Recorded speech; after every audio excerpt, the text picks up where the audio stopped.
যাই তাইলে আমার মাথা নেড়া করে ফেলবো, কারণ ইন্ডিয়ার সাথে আমাদের অনেক দিনের সম্পর্ক, তাদের সাথে আমাদের খুব ভালো একটা সম্পর্ক। এই সম্পর্কটা আমরা টিকিয়ে রাখতে চাই, তাদেরকে হারিয়ে আমরা এবারে চ্যাম্পিয়ন ট্রফিটা জিততে চাই। আসো বোকাচোদা আসো, তোমাদের একটু পেছন মেরে দিই। अभी बताता है भाई, अभी बताता है। अभी तूने गार्ड में उंगली किया ना, अभी बताता है। অবশেষে টিয়া পাখি ভবিষ্যৎবাণী করলো যে বাংলাদেশ চ্যাম্পিয়ন ট্রফি জিতবে। আহ কি শান্তি, কি শান্তি। বাংলাদেশের পাগলা ছোটদের বলছি, তোরা আগে ইট বালি আনিস না ঘর বাঁধার জন্য, আদৌ তোদের জায়গা আছে কি দেখ, তারপরে ইট বালি আনিস। ঈদ মুবারক, ঈদ মুবারক, ঈদ মুবারক। ইতিমধ্যে আপনারা শুনে গেছেন ইন্ডিয়া জিম্বাবুয়ের বিপক্ষে ম্যাচ হেরে গেছে। ও মাই গড, এটা আসলে ভাষায় প্রকাশ করার মতো না। ইন্ডিয়া আগের ম্যাচটা হেরে গেছে বলে বাংলাদেশে সুগারের বাচ্চারা কিছু কিছু জায়গায় ঈদ মুবারক করেছে। সকল ভারতবাসীকে বলছি, তোমাদের যদি দেশের প্রতি ভালোবাসা থাকে তাহলে এই ভিডিওটা পুরোটা দেখো। তো বাংলাদেশের কিছু পাগলা চোদা ছেলেরা আমাদের ভারতবাসীকে অপমান করছে, তাই আজকে ওদেরকে দেব গেড়ে। নমস্কার বন্ধু, আমি আকাশ। বালে কথা খালি ফেলে টুক করে কানে হেডফোনে পড়ে নাও। আজ আমি রোস্ট করতে চলেছি একটু বাংলা, তোমরা দেখে নিয়েছো তো বাংলাদেশ থেকে নিয়ে। আর গুরুজন আর ছোট ছোট ভাই বোন, এই ভিডিওটা স্কিপ করবে। এই ভিডিও তোমাদের জন্য বেশি বকবো না, ভিডিওটা শুরু করা যাক। এই ভিডিওটা শুধুমাত্র এন্টারটেইনমেন্টের জন্য করা হয়েছে, কাজে থাকে সিরিয়াসলি নেবেন না। মুবারক, ঈদ মুবারক, ঈদ মুবারক। ইতিমধ্যে আপনারা শুনে গেছেন ইন্ডিয়া জিম্বাবুয়ের বিপক্ষে ম্যাচ হেরে গেছে। ও মাই গড, এটা আসলে ভাষায় প্রকাশ করার মতো না। ও আচ্ছা, তোদের নতুন বাবা জিম্বাবু নাকি?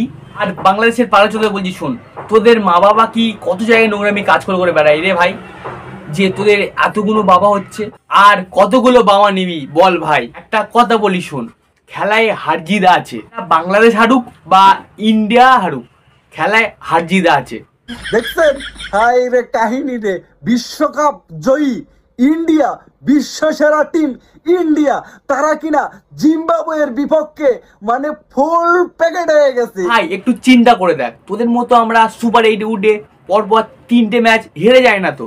যে বোকাচোদা টিম T20 সুপার 8 ম্যাচে উঠে পরপর 3টে ম্যাচ হেরে যায়, তাদের আবার ভাই ওঠে কি করে?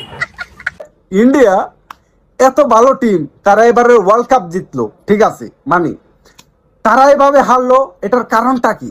কারণ হচ্ছে অভিজ্ঞতা প্লেয়ার, মানে অভিজ্ঞ প্লেয়ার নাই। রোহিত শর্মা, বিরাট কোহলি, হার্দিক পান্ডিয়া, সূর্যকুমার যাদব, তারপরে ঋষভ পান্ট একটাও নাই, জাসপ্রীত বুমরা, তারপরে আরো অনেক প্লেয়ার আছে, একটাও খেলে নাই। মানে বিশ্বকাপের মঞ্চে যেগুলা প্লেয়ার খেলছে একটাও খেলে নাই, ঠিক আছে। মানে নতুন প্লেয়ার নিয়ে ইন্ডিয়ার বি টিম নিয়ে খেলতে গেছে। ভাই তোদের মতো পাগলা চোদা না তো যে সবসময় টিম এ কে নিয়ে খেলাবে, তারা জানে টিম বি দিলে খেটে খেলে দেবে, আর টিম বিটাকে অভিজ্ঞতা একটু বাড়াচ্ছে। আচ্ছা, এই ম্যাচটা যদি ফাইনাল ম্যাচে হারতো তাহলে আমার মাথার চুলটা আপাতত বাইচা গেত। পাগলা চোদা, যে ইন্ডিয়া জিতে গেছিল বলে তুই নাড়া হয়েছিলি, তুই আবার সেই ইন্ডিয়াকে নিয়ে ট্রোল করছিস। আর কি বলছে ইন্ডিয়াকে নিয়ে শোনা যাক। এত দিনে আইসিসি একটা ভালো কাজ করলো, চ্যাম্পিয়ন ট্রফির সময়সূচি প্রকাশ করলো আইসিসি। সেইখানে ইন্ডিয়ার গ্রুপে আমাদের বাংলাদেশের নাম, আমাদের বাংলাদেশও আছে। Bangladesh, India, Pakistan, New Zealand. বাহ বাহ, এই সেনা আমরা এইটাই দেখতে চেয়েছিলাম। বাংলাদেশের মানুষ এটাই চেয়েছিল যে পাকিস্তান, ইন্ডিয়া, মানে বাংলাদেশ, এই 3টা টিম যেন একই গ্রুপে থাকে। ঠিক বলেছিস ভাই, তুই এটা চেয়েছিলি যে বাংলাদেশ লজ্জিত ভাই হারুক।